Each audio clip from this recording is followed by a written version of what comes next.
pangaon. Ingon matur pa ni Kristo mga kaigsonan, gisangpit ko ang langit ug ang yuta. I call heaven and earth to record this day against you, that I have set before you life and death. Akong gibutan sa iyong atubangan, ang kinabuhi ug ang kamatayon, panalangin og tunglo, busa, pilian ninyo ang kinabuhi, pilian ninyo ang angin, kay aron ikaw o ang imong mga kaliwatan mabuhi.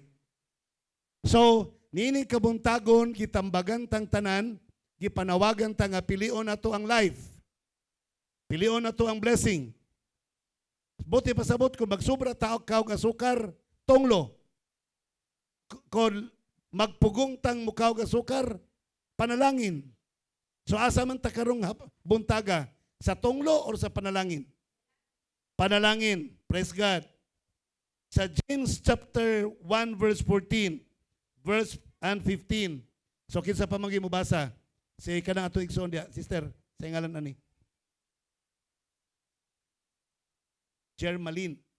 Si Germaline, taga Germany ni. Okay. James 1:14 and 15.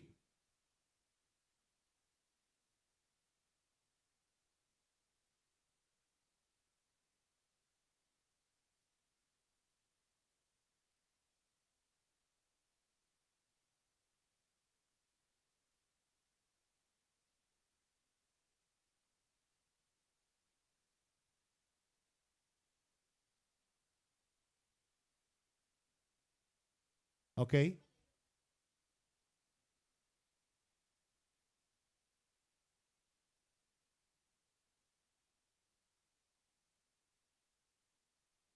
Kidsi.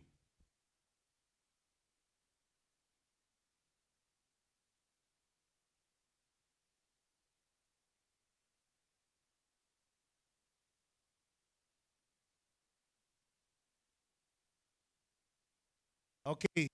Ang temptation, matur pa ni Kristo, ang temptation, mao'y tintal sa tao sa iyang kailibgon. Kung iyang kailibgon, datang tinguha, manam ko na, mo resulta og sala. Ang sala, mo resulta og kamatayon. So di day bigla ang pagpakasala. Anam-anam di ay. Muagi sa nagtintal-tintal, no? Oy, naay kwan, naay candy, naay ice cream. Nga panagsalang gamaya lang, gamaya. Matabang o gamayon, nga masugda gamay, di naman kapugong. Di ba? Ang advertisement sa Magnolia, kung sa ganito, satisfy your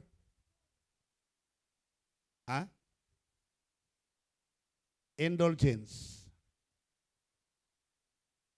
Indulge, no? So, when lust hath conceived, it bringeth forth sin. So, ang yawa mga kaigsuonan, sama sa itong spiritual aspect, naapo sa mga temptations. Kung di ka kabarog sa physical temptation, like sugar, di po ka kabarog sa mga spiritual temptations, like immorality, like lustfulness, sa bisan unsa nga mga pangibog sa kalibutan. So ang pagpangibog sa kalibutan, sugdan nato sa pagkontrol sa atong kaugalingong lawas nga pangibog. Kay kung di mo makamaong mudaog sa atong kaugalingon nga mga pangibog, di ta kapugong, siyempre pag abot po sa sala, di po ta ka pugong. Kaya nga naman, naanad man ta diri. Whereas kung stricto ka sa panglawas, nimo nga temptation, dili ka magpadala. Doon na kay gitawag nga temperance. Pag abot sa pagpanulay, tintalon ka, mingon ka nga, sayang, di na ba kumukaw ice cream niya, madala lang ko ani. Sayang, di ba kumukaw karne niya, man, madala lang ko ani. Sayang, di ba kumukinom og soft drinks, niya madala lang ko ani nga temptation. Why pulos? So meaning to say, ma-recall nimo kung giunsa nimo pagdaog ang temptation sa panglawas. Maupod ang strength imong basihan kay imong utok makamaunang mo say no basta makadaot. Ang imong utok dili makamaong mo say no sa makadaot sa imong lawas. Pag abot dito sa tentasyon espirituhanon, ang imong utok di gyapon kabalo moingog no. Madaot imong panimalay. Madaot imong relasyon sa Ginoo. Madaot imong relasyon sa imong asawa. Madaot imong relasyon sa imong sikataw. Di ka kabalo bubalibat. Kaya nga naman, naanad kag patuyang sa diri palangasahid sa panglawas. Mateo 24:24. For there shall arise false Christ. Daghang mutungha nga mini nga Kristo. Mini nga mga propeta, false prophets. And shall show great signs and wonders. Magpakitag mga ilhanan o mga katingalahan sa to pamanintal gyud siya. In so much that if it were possible, they shall deceive the very elect. Bisan pag pinakapinili nga tao, bisan pag pastor, bisan pag pari, bisan pag imam, tintalo ni Satanas. Kon mo sugot, if possible. Sa to pa depende na sa inyo hakon mo sugot mo. Now, unsa may mga remedies aron dili ta mag high blood. Number 1, avoid sugar. Number 1 gyud para malikayan ang high blood pressure. Avoid sugar. Drinking more water to flush out excess sugar and avoid dehydration. Exercise regularly to increase insulin. Exercise. Next, managing your carb. I-manage ang carbohydrates intake and choosing foods with low and glycemic index. Mangitatag pagkaon nga baba o sugar. Eating more fiber. Asa man ang mga fiber foods? Kanang gulay, prutas, balanghoy, kamote, kanang mais nga kanang wa pagigaling, tilaop, o taas po nag-fiber. So eating more fiber to slow down sugar absorption. I-blocking sa kuan ang sugar dili ma-absorb sa blood. Ma-appeal ra sa imong hugaw malabay. Con more fiber.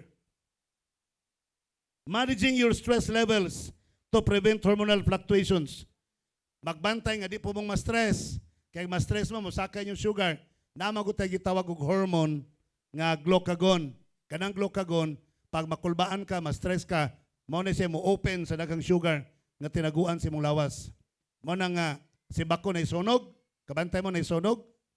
Pag sunog, pasan lang yung refrigerator, ikaw rang isa. Pero pagkahuman, wala na, magluya na, mura nang makuyapan. So kadtong emergency nimo, mo to imong sugar nga nagamit. Pero baragi na pagkahuman, magluya na, magluod na ang tiyan, gikabuhi na, paningot nagbugnaw, na diabetic na. Okay.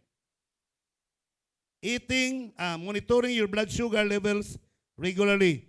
Kung pwede lang kada semana, mag-check mo yung sugar gamit ang glucometer. Eating natural antioxidants like curry leaves and jamon seeds, uban pa nga mga gulay. Drinking juice or low carbs electrolyte drinks. Si San Pablo matud pa niya sa ikaduhang Korinto 11:14 o 15. And no marvel, ayaw mo katingala, for Satan himself is transformed into an angel of the light. Ay mo katingala kay si Satanas magpakamanulunda sa kahayag o magpakaministro sa maing balita. Therefore it is no great thing if his ministers also be transformed as the ministers of righteousness, whose end shall be according to their works. So ang yawa, maagyo kay manintal, tanawar yun ang advertisement. Sweet temptation pero adultery ang gipromote. Diba sa salida? Kabantay mo? Ang kanang white whiskey, sige na. White Castle. O sa gigamit nila nga advertisement. Sa gigamit nila advertisement. Para mapalit yun ng mga tao.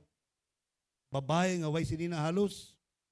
Sumutanaw yun ang mga lalaki kanni. So, grabe yun ang yawa mo tintal. No? Grabe gyud sa manintal. Unya, butangan day, inumin sa tunay na lalaki. Ang di mo inom bayot. Abi pa lang bayot, inom ta, inom ta. Okay. So how to resist temptations? Number 1, avoid exposure to sin and deception. Ayaw mo pagpaduol sa tentasyon o sa sala. Aron po mo di matintal sa tamis, ayaw po magpaduol sa ice cream. Ayaw magpaduol sa binignit, ayaw magpaduol sa mga tamis nga pagkaon. The same. Mateo 6:13, ang prayer nagkanayon, lead us not into temptation, but deliver us from evil. For thine is the kingdom, and the power, and the glory, forever. Amen. So meaning, iampo yun na to, Ginoo, ayaw in town ko itugyan sa mga tentasyon, pero nilingkod sa ice cream bar.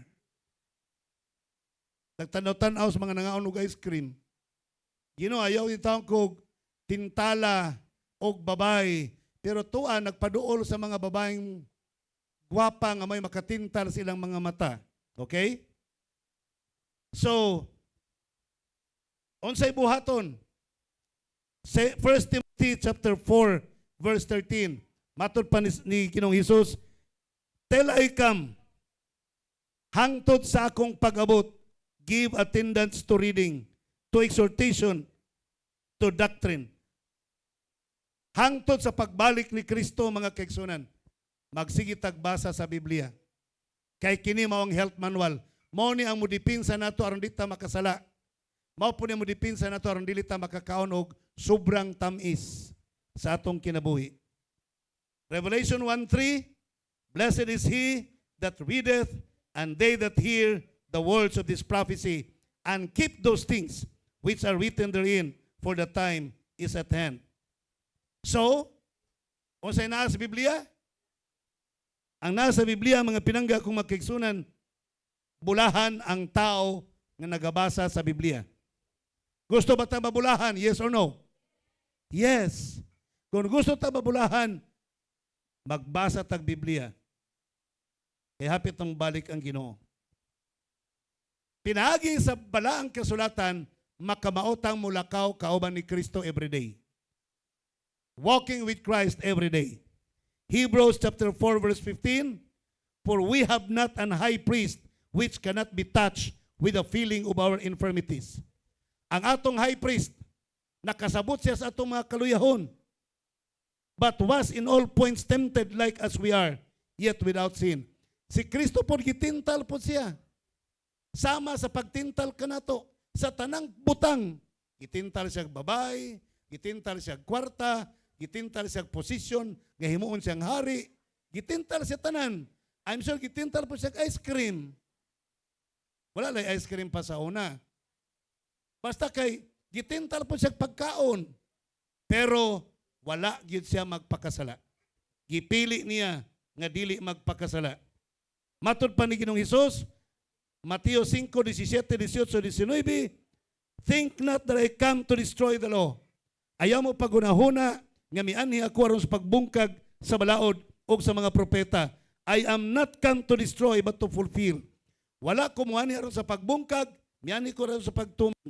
Verily, I say unto you, heaven and earth pass, one jot or one little shall in no wise pass from the law till all be fulfilled.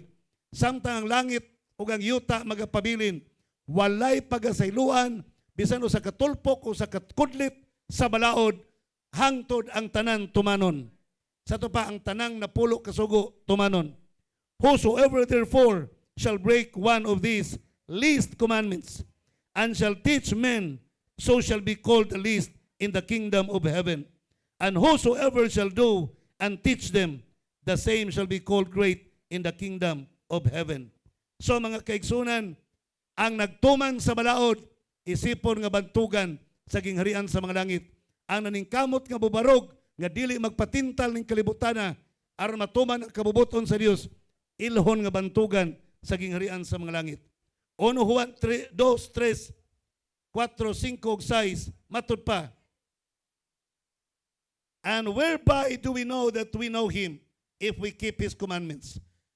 Mailahan ta nga nakailata kang Kristo kon magtuman ta siyang balaod. Siya nga nagaingon, versikulo 4, siya nga nagasulti nga ako nakaila kaniya, unya wala magtuman sa balaod. Kani siya bakakon ug ang kamatuoran wala kaniya. Apan, di bisan kinsa nga nagtuman sa mga pulong sa Dios nga nakasulat sa balang kasulatan, diha kaniya ang tinud-anay nga gugma sa Dios na hingpit kaniya. Hereby know we that we are in Him. Mailhan nato nga kauban ta kaniya. Si Kristo nagkanayon, siya nga nagapabilin kanako, magapabilin usab siya nga maglakaw kauban kanako sama sa akong paglakaw. Mga kaigsunan, aron dili ta matintal sa kalibutan, mulakaw ta kauban kang Kristo. What is your decision? Do you want to walk with Christ every day? Gusto ba mong mulakaw kauban ni Kristo kada adlaw? Yes or no? Do you raise your hands for I will pray for you. Yes, thank you very much. Magampo ta kaigsunan. Dalaygon og balaan na mga Diyos nga ikaw sa mga langit. Salamat ining kabuntagon nga pinagi sa balang kasulatan. Imo kaming gitudluan sa pagbarog nga dili magpatintal sa sobrang tamis aron dili madaot among panglawas. Og di po mi magpatintal sa mga pamaagi ni Satanas aron kami magkanunayong magtuman sa imong kabalauran, magtuman sa imong kasuguan og maglakaw kami kauban kanimo.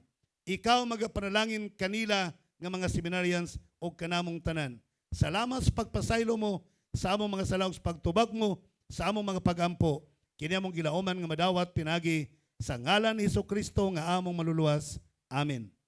God bless you mga kaigsunan.